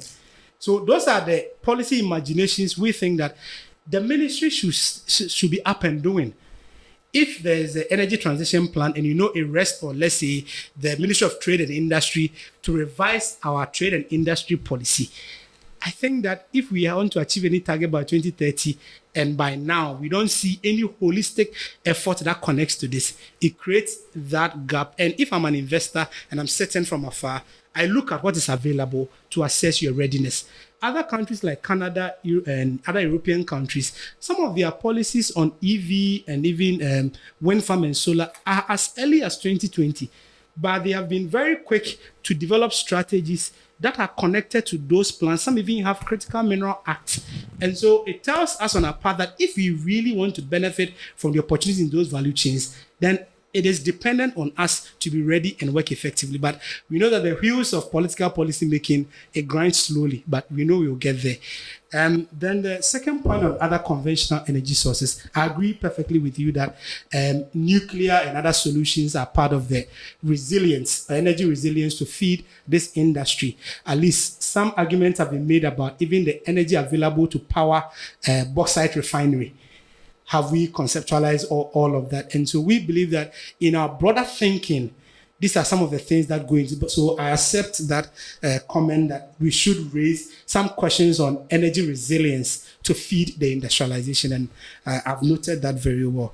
So on the refinery of lithium, let me say that our research on even lithium processing in terms of the engineering and even manufacturing processes is relatively young, because there's different methods based on cost effectiveness that companies use. And so as of now, I cannot say that this is the amount of volume that you need to refine to build this value chain, given that if you look at the Ewoya project, the feasibility study is now being done. And so out of that, we will get to know what even refinery approach will be adopted. And based on that, we can extrapolate and say that then going into the future, if this is our refinery technology that we are going to use, then the 50% may not be enough. So I've noted it here that it's something that we must also get deeper into and say that these are the available modern technologies of refining lithium. These are the volumes, these are the costs. Where is Ghana going or heading to, so that when these feasibility studies come out, we are able to have a very, well-researched, grounded debate. So I've noted that. But the only issue I also kind of know based on the work we are doing now is that the approaches are many. And so determining even cost is based on the approach and all of that. And so, but I've noted that it's research that we must do to complement some of this work that we are currently also working on. And I agree with the comment on the National Development Plan. It is broad, but I would say that if you look at the National Development Plan, sometimes a part of that is picked and refined into the coordinated program. And the coordinated program normally is 80% built around the political party manifestos. And that is why we think that this time is very critical for us, that we no longer have to sit and wait for manifestos, but let's get to meet these political parties and show them some of these things happening. And so that in their imaginations that go into the manifestos, at least they are cognizant of some of these things. Because we know when we did our manifesto in 2020, we assessed the NPP's performance on their 2016 manifesto. What we realized was that 56% of the things they said in the manifesto, and there are about 512 promises in that manifesto, 2016 manifesto, about 56% of them, we had seen work happening on, which means that these 56% of these promises had translated into real policy work, that budgets have been allocated and works have been done. And so it makes the manifesto a critical document in our development planning, given that we don't have a long-term one and that the coordinated program has been the one guiding us. We think that our focus should even go more deeper onto what goes into that coordinated program, because it is directly a conversion of party manifestos into the coordinated program. And the coordinated program then will inform the ministry's medium-term expenditure framework and now get into the budget, and monies will be allocated to it to be spent. And so even though we are thinking in the long term, it will be beautiful to have such a long-term plan. But in the absence of it, we need to influence the coordinated programs, some of the interministerial policies that are happening, as well as the party manifestos. And that's what IMANI and NRGI is doing. Currently, we've met the NPP Manifesto Committee on Energy and showed them some of these works. And we believe that if some of these thinking go into their manifestos, one, what we are trying to build is policy consistency. If some of these energy transition policies and frameworks get featured into the manifesto, at least there's an assurance of consistency. Then two, what we also want to build is that these manifestos actually address development needs. And so that's what we are doing. And we believe that the discussions from here will also feature in this report. And subsequently, when we share and engage other political parties, we will be able to drum home some of the key things that we are discussing here. Thank you, Sami. Yes, I think I saw a few other hands. Can we have them? And now more than ever, I think this is needed. He talked about the fact that IMANI is engaging. The Ghana Institute of Planners have a position paper they're sharing with the political parties. Water, NGO, Coalition for Water, they have quite a number of these institutions are now meeting the political parties halfway rather than waiting for them to submit as we used to have it in the past. So we need your definitely collaboration. Yes. Thank you very much, Dennis. And my name is Daribosu. I work with Arusha, Ghana. Yes, as has been said, very insightful presentation, a lot of information there for all of us. I just wanted to maybe reflect on a few areas of your presentation. And as you indicated, the main reason why we need to look at industrialization and even position ourselves as a country is not only for revenue, but also for resilience and also sustainability as a country. So I was also looking forward to some focus in terms of the opportunities within the energy sector to look at other areas of building resilience in our economy. I, however, get the impression that there is a lot of focus of the assessment and the study and more looking at, I would say, higher income communities within our society. But the question I'm asking here is that what are the proper opportunities? Because if you look at the population of Ghana, I mean, we are not all within the bracket of high income or even say middle income. So as we propose some of these solutions, how are we able to get it to the doorstep of those within the, I would say, lower income categories? And so in this sense, I was thinking when you were even looking at the energy opportunities, I mean, this is not maybe from your end, it's even a challenge we saw in the Ghana's energy transition framework. The fact that they ignore very critical opportunities for enteric fermentation opportunities like methane, biogas opportunities for poor, because these people at their level, that is what might be available to them. Before we even get gas to them, they might have to depend on those. But somehow that is not being featured a lot in the energy transition framework. And I was hoping that as you also consider leveraging opportunities, you would also somewhat bring this up. But I feel that that was still a gap. And then you made mention of carbon thresholds, because you made a good point about we trying to develop our downstream, build our downstream opportunities and all of that. And even if you want to leverage the international markets, we need to pay attention to some of the carbon thresholds some countries or the market is placing. And I would say that you did mention about VACO, retrofitting certain technologies, carbon capture and all of that. But I know that when it comes to carbon threshold, it's not only about the equipment and technology, but it's also about the source of your mineral. So where is your bauxite coming from? And that is where I want to connect you to the SWOT analysis you did when you talked about weaknesses. And I feel that one key weakness within our mining industry, which is actually seen to be the opportunity to spare our energy transition, is the absence of a very important key aspect of environment and social safeguards. So for me, I think this is why we really have big challenges with why we are unable to meet the carbon threshold. Our environment and social safeguards are really poor, and that is one of the key reasons why, and we cannot. And in all the presentation, I think one of the things I want to see us really highlight is that whilst we're looking at industrialization, how do we also build social and environmental safeguards in every phase of the process? Because at the end of the day, resilience is the ultimate aim for this. And then I also see an opportunity for carbon revenues internally as a country, and even redistribution of these revenues. I would say the emissions levy will have been a very good way to start, but we know that it came on the wrong premise.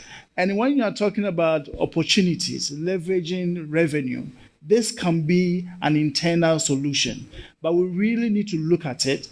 And maybe whilst we look at low emissions development within the energy sector, you really need to look at the opportunities for revenues within the carbon sector, particularly looking at the cap and trade system, because the way we have our emissions levy now is not really what's going to work for us. So we need to see how we can diversify to more feasible schemes that can fit for Ghana. So these are just a few reflections also for you. Thank you.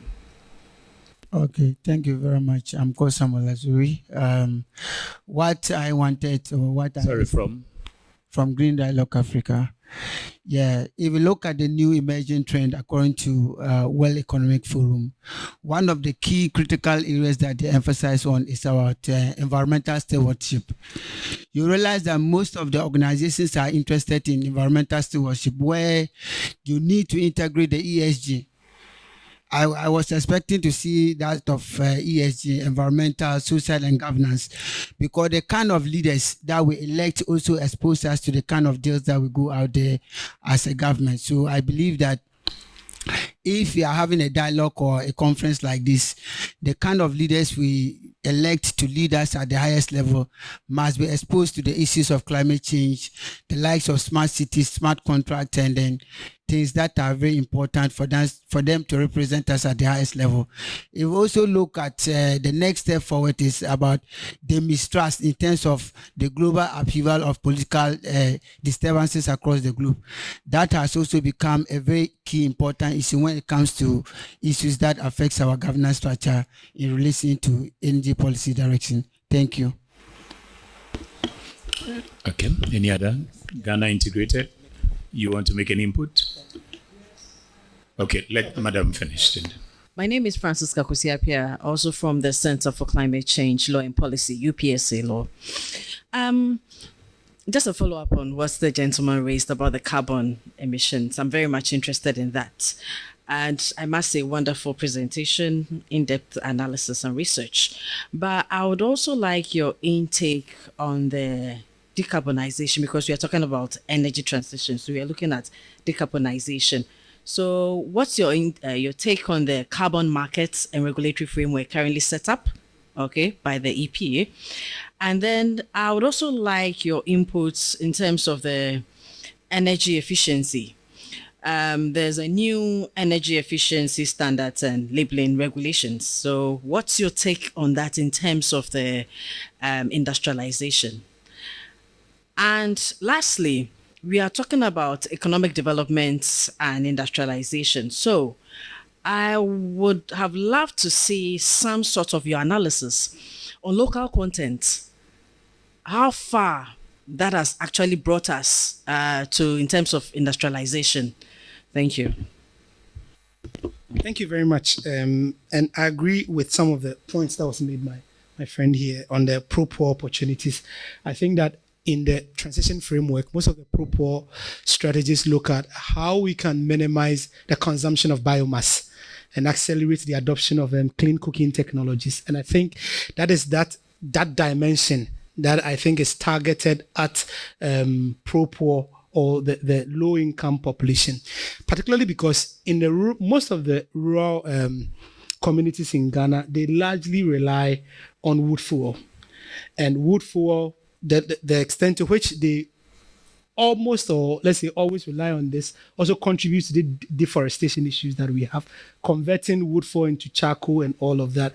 And so one of the things I see in the transition is that in terms of getting to these poorer populations, the Energy Ministry, I know, is implementing this clean cooking stove program where they are distributing. Some of them, in some cases, are very free, even free.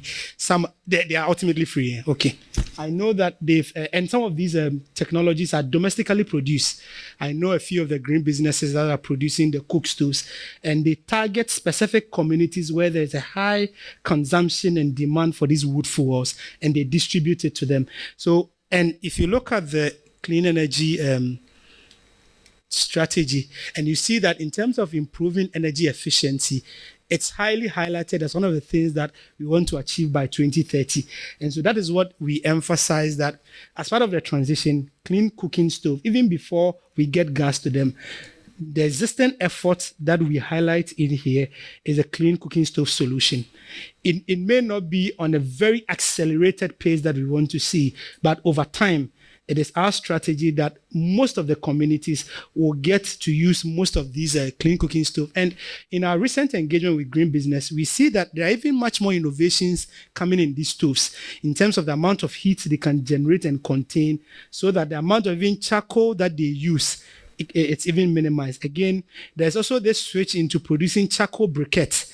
And these charcoal briquettes, they are touching on these rural communities to innovate their charcoal production mechanisms. And so we may not have highlighted a strategy to target the poor population, but inherent in that, there's a bit of target on these communities. But I agree entirely with you that we must also be cognizant on, even on the pro-poor, in terms of how much of this transition can the poor afford? If we transition to even a much more greener energy, in terms of affordability, how much can these poor people afford, given that now even the threshold of the lifeline consumption has even been reduced? If it stays going into the future, are we thinking of the poorer population in some of these considerations? So I agree entirely with you that we must also consider all of that. Then again, on the carbon thresholds, what I always say is that countries are always looking for opportunities to reduce their carbon emissions. And cap and trade is one of the things that has even worked for Europe. And we know that they are one of the first carbon market, or even the emissions trading market. They are one of the first. And that is why they are now bringing this carbon border adjustment mechanisms. In Ghana, when we conceptualize carbon pricing, I think the focus was that if we should levy a carbon tax, it is these industries and energy producing agencies or companies that this tax will highly affect. And that is why having a flat carbon tax is yet to be implemented, even though in terms of policy conceptualization, if you read the existing write-ups or research on carbon pricing, and the last engagement we held here on climate financing, that was the argument put by MESTI that if you pass a carbon tax, it is industry that will be highly affected. Then there will be a pass-through, which will ultimately lead to the high price of goods and services. So the idea was to look at, is there a way we can have a mechanism where we support these industries to transition to more cleaner technologies. And so in terms of even agriculture, I know that there is a current, an existing program that they are running around the rice growing areas, somewhere around the Volta region, to reduce methane emissions. And it is funded by, I think, the Embassy of Switzerland. That, you know, rice production, the bubbles that form on the water, they emit the methane. And so as part of that, government is now helping these farmers to innovate and minimize these methane emissions. So that is one of the ways that we are using to address carbon emission without charging a flat rate tax. We have the current emissions levy. It is ideally to replace the environmental excise tax that we have on plastic. It is conceptualized like that. So I see that this tax is not really targeting to address emissions reduction. It's a revenue mobilization tool. It's mainly revenue mobilization tool. Then secondly, the idea is that if you look at the law that even establishes that particular event tax itself, we don't see the establishment of a fund that will go to support research and innovation into clean energy technology. That's why we think that it is wholly an emissions tax and it's meant for raising revenue. So I don't really have much hopes of that law as a carbon abatement program. Yeah. Yes, in itself, in its structure. Yes, it's a bit of carbon tax. But one of the things that carbon taxes do is that it kind of specifically levy your emissions. So if you are emitting, let's say, a ton of CO2, you pay this amount. But this is a flat rate. So even if I am driving a tractor and I'm raising a lot of emissions into the atmosphere, all I need to do is go and pay 100 Ghana. Once I pay the 100 Ghana cedis, I will then start from Tema to Tamale, then blow the fuse into the atmosphere. But if we were charging based on how much emissions this vehicle is bringing out and paying the tax, that is when you are tackling carbon emission. But if you put a flat rate, so now irrespective of the car I'm driving and the emissions I put out, I just have to pay the 100 cedis. That is the problem with the emissions tax. And that's why we can achieve the results that we are looking for. And so it is just purely a revenue mobilization tool. And let me come to, I think I've also touched on the carbon. I didn't answer your question. Okay. So if I look at the energy efficiency policy now on, I think there's one on lighting, light bulbs. There's one energy efficiency on air conditioners. There's another one also on, I think, other electronic appliances. But for me, the one that was a bit interesting is the one that we are trying to curb perfluorocarbon and the gases that emit out of high air conditioners, not mainly from residential, but industrial and commercial use. And so I think for me, it is a step in the right direction because it fits into this strategy. You look at improving energy and materials efficiency, both at the industrial level, even though here the target is on steel, cement, and chemical and other industries. But a part of this in our recent National Greenhouse Gas Inventory report, you see that most of the work is now looking at how some of these shops that are using very large-scale refrigeration facilities, how we build a bit more efficiency into it in transition from using more perfluorocarbon. Yes, so that is some kind of work that is much fitted into this. And on our existing carbon trading mechanism, I can only speak on the Article 6 work that we are doing in terms of the bilateral ways of carbon trading. So what currently Ghana is doing is that we have partnership with other countries. And I think Ghana is the first to actually activate that Article 6 in the Paris Agreement that says that bilaterally we can collaborate in carbon emission reduction. So what Ghana is doing is that we take money from other countries, then we will implement strategies to address CO2 reduction or greenhouse gas reduction. I think that is the framework that is currently working now. We need to do a bit more research into the kind of market that we are creating. That is a bit new that we have not done, but you can also comment on that if you have any research on that. But what we have done so far was the work we are doing on the Article 6 and going into the future. How many or how much more bilateral corporations can we build into that if we are not charging a carbon tax or we are not doing emissions trading? And we want to use this bilateral cross collaboration to address it, then how many or how much of these collaborations can we build to do that, and in terms of its effectiveness? But I'm open to hear you also on the market structures and other things, so you can jump in on that. But on this Article 6, I sometimes think it's very unfair where a ton of carbon is more expensive in Europe than a ton of carbon in Ghana or in Africa. Carbon is carbon. Yeah. Why is it more expensive in Europe? Market structure. And why is it so cheap, like $12 per ton in Ghana? In Ghana. Can we address this? Because purely a market structure. I think if we say energy transition, it is a global phenomenon. And if we emit 10 tons of carbon in Ghana, whatever effects we are supposed to experience is global. So if we have the carbon trade, which is just like the price of cocoa, the price of gold, the price of any other mineral, then it is a fair market. So if somebody is keeping 1,000 acres of trees as a carbon sink, he should get the same value for money of keeping the same number of trees in Europe. But if it is cheaper in Ghana, it means that you are doing more work for less money. Yep. And that is a very unfair trade. Let me just clarify the market structure. I think it's a matter of who you are dealing with. Because I can tell you, I mean, just about a year ago, we had a project that was considering selling a ton of carbon for $20. Whilst, as you know, Ghana's GCFRP selling carbon to the World Bank is about $5 per ton.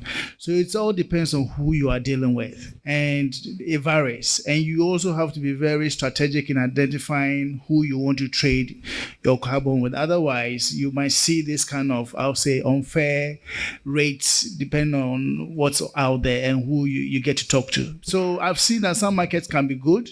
You must, however, have a verifiable system where people can always rely on the result that you claim you can achieve. Otherwise, people always attribute some level of error to your supposed achievement and always reduce your price. And that is what really affects the market eventually. That is always what happens. Even when you go for loans, it's the same thing. You are very unpolitically stable, all right. Commercial prices and all that. So it's the same. I think maybe we'll charge the money to do a paper on carbon pricing. It wouldn't be a bad idea. You wanted to make an input real quick because I've been signaled severally that our time is almost up. But I'll take the next round of questions before Gade comes. Yes. Let's wrap up on the carbon.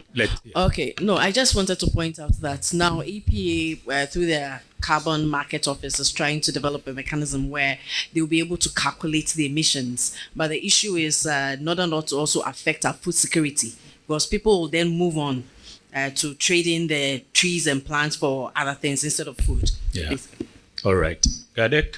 Okay, thank you so much. My name is Irma Lee Kwarku, and I am with GIADEC. Congratulations on this report. I think it is very well researched, very timely, and the purpose for it, I think, is to be applauded. Seeing GIADEC featured here tells me exactly what we think is that we are pace setters in terms of how we are approaching minerals in Ghana. So thank you for doing that. I do think our master plan wasn't fully interpreted correctly. I'm not sure the level of engagement internally with our teams, but we're happy to continue engaging so we can share some more information. We actually have a plan to share more on the master plan, because our master plan, this particular master plan, was developed in 2019. So to Dr. Sogbaji's point, you know, you're saying this is not reflecting any relationship with EVs. It wasn't thought of at the time. So before the end of the year, we will see further development on this, because at the time we did this, we were only looking at what we call the upstream, which is mining, refining, smelting. We've done some work, which we've engaged with some of the people in this room on the downstream element of it, which we will be sharing later on this year. So hopefully some of these same people will be in the room and we can share additional developments in that area. But thank you for featuring. My name is Nana Frimpoma Saponkumankuma. I'm the chair and leader of the Convention People's Party. I really want to congratulate you on this. I'm highly impressed. What really takes me is the fact that with this kind of research and work, I believe that any government should not just make it like an IMANI something. It should really be a government focused thing, because just by listening, two things. The first thing for me is I would need more to understand downstream. If you take the lithium, if you take the bauxite, if you take any of these minerals downstream, how do we put value? How do we put value, analyze that, so that in negotiating, I do not negotiate for the bauxite I have or the lithium today, so that somebody takes 50% of it and give me 50%. But if I can show that within the next 20 years, whatever we have here would be worth 1 trillion, then that is what investment will bring in. That's the negotiation you do with whoever that has the technology, if it's China, to be able to bring us something here so that we can go further. But it looks like, so talking to the political parties is quite essential, because all the discussions that we are having, the 4-year plan of a political party, the manifesto must be agreed and met on.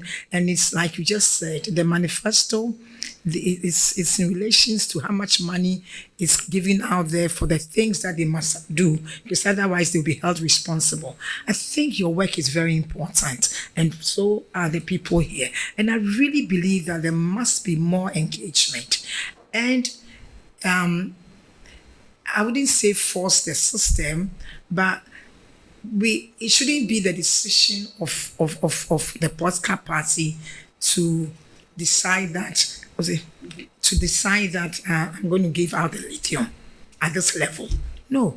If we know that the lithium is going to produce a battery, and downstream there, the battery is going to give us 1 trillion, then that is what we should be looking at. And otherwise, we leave the lithium there for a while. There shouldn't be any rush for us to mine the lithium or have any arrangement to give the lithium out.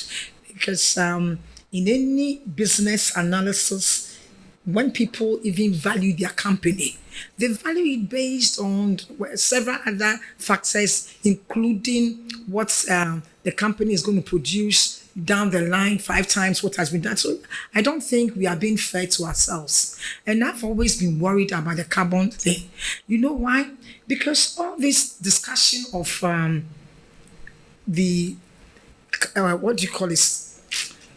climate change, which part of it have we Africans been involved in, apart from the trash that we are throwing and the few charcoal that we burn? The major industries are now determining for us what we should be doing with carbon. And yet, like we have just heard, even the carbon price is cheaper here than it is out there. As you said, why should it be a negotiable issue here? So I think on the whole, politically, we really need to be informed clearly to make policies and come up with ideas. And you must come up with the idea, because you are the young people, you have the time, but government must pay you.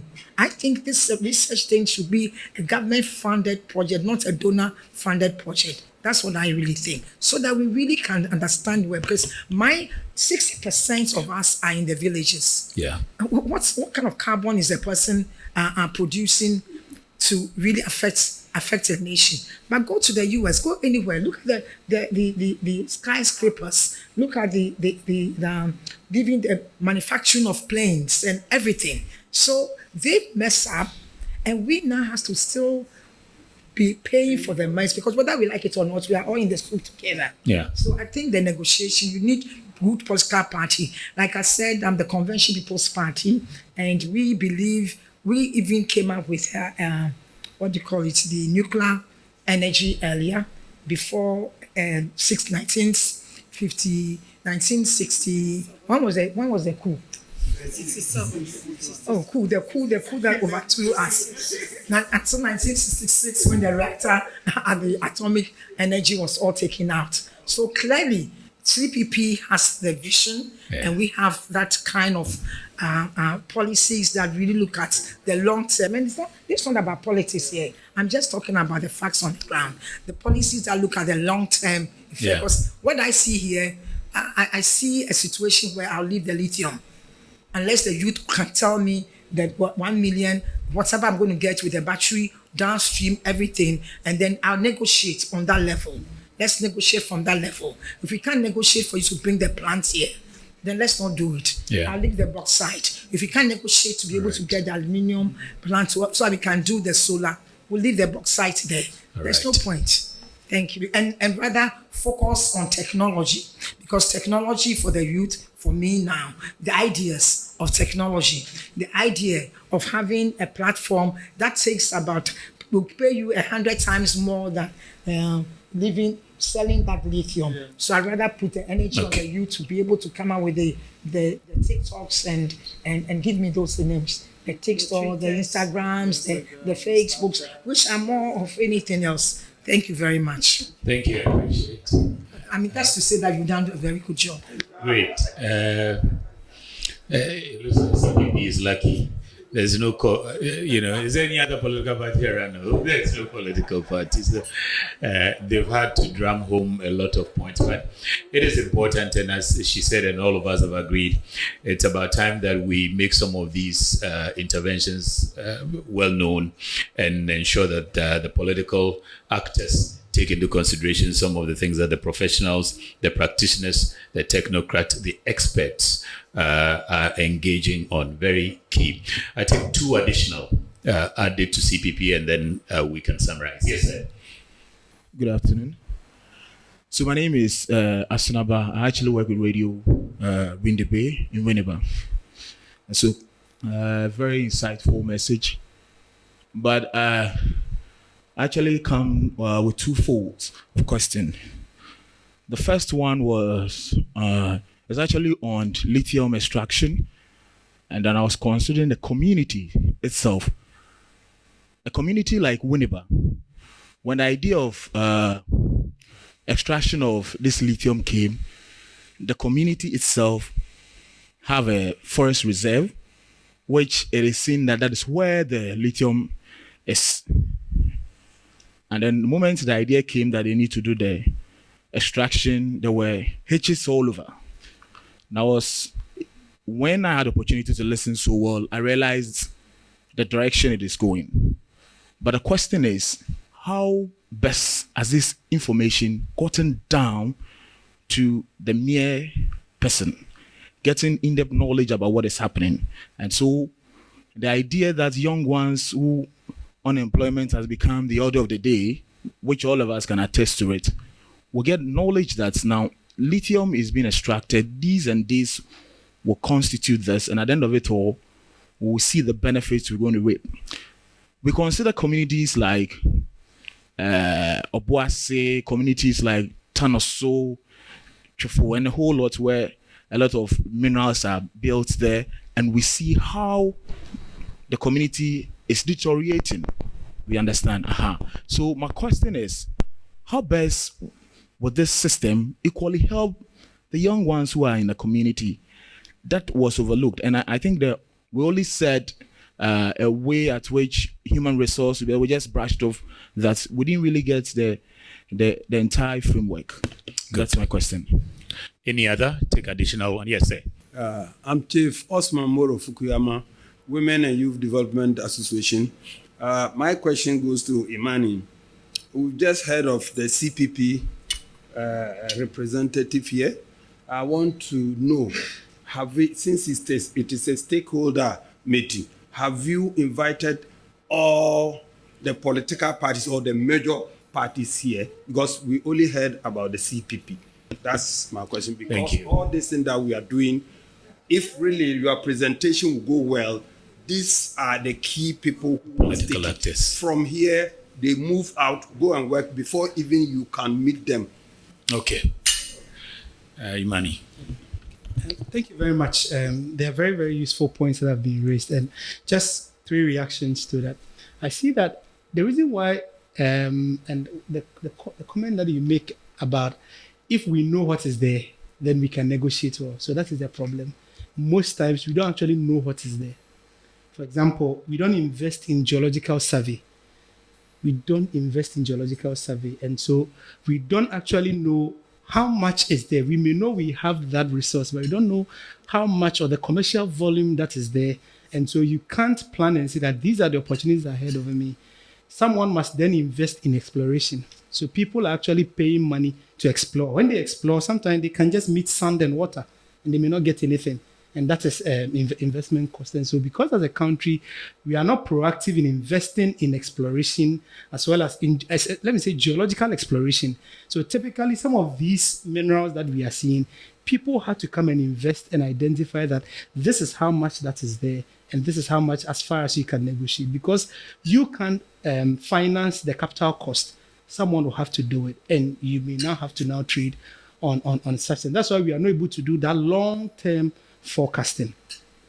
Then the question on community development, I see that in most of these mining agreements, there are community development engagements and there are community development agreements. In those agreements, there's a stakeholder engagement with these communities for them to say typically how they want this mineral extraction to develop their communities.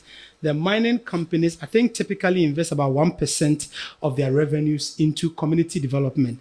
And so there's a community development agreement. How well these agreements are aligned to community development needs actually depends on both the government and the communities itself and their representatives. For example, if we are sharing the royalties, a part of that goes directly into the communities. How much of accountability at the local level is built into the system to say that this much of royalties came into the Mineral Development Fund, and the Mineral Development Fund allocated this to this community, and this proportion went to support such and such projects. So it's part of a bit of broader accountability issue. So there are community development agreements. Then secondly, even before the mining happens, there are community engagements for the communities to make input into it. But typically, these have become like Grand Deba.